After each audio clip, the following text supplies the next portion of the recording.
Member from Banff, Cochrane. Mr. Speaker, Alberta's forestry industry is the third largest industry in our province. Forestry supports good jobs and is a renewable resource. But concerns have been raised about the impacts of clear-cutting on the landscape.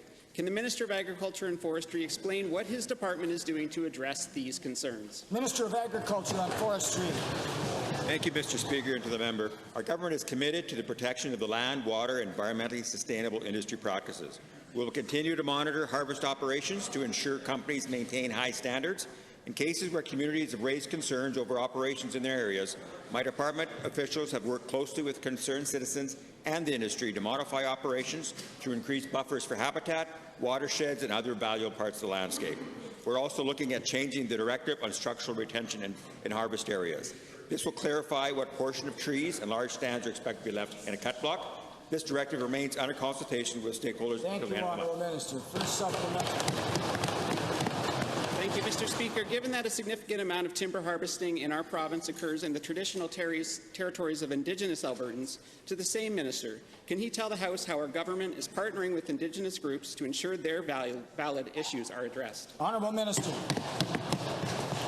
Mr. Speaker, our government made the bold decision to implement the United Nations Declaration on the Rights of Indigenous Peoples. As part of this government's commitment to renew and improve its relationship with Indigenous peoples, we are examining ways in which it might find a common and practical understanding of how to implement those principles.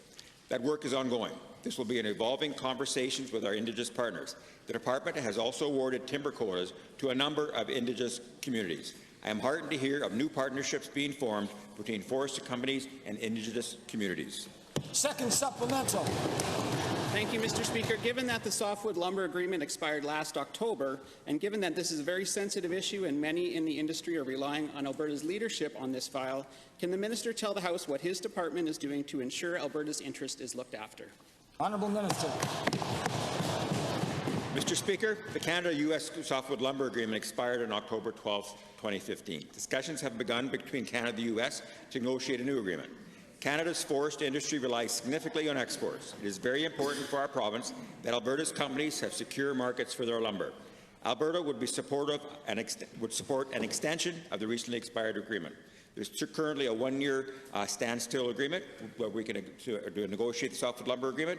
We'll continue to work with the federal government, our lumber industry, and other provinces. We want to see a long-term solution. It is in the best interest of all parties and of Alberta. Thank you.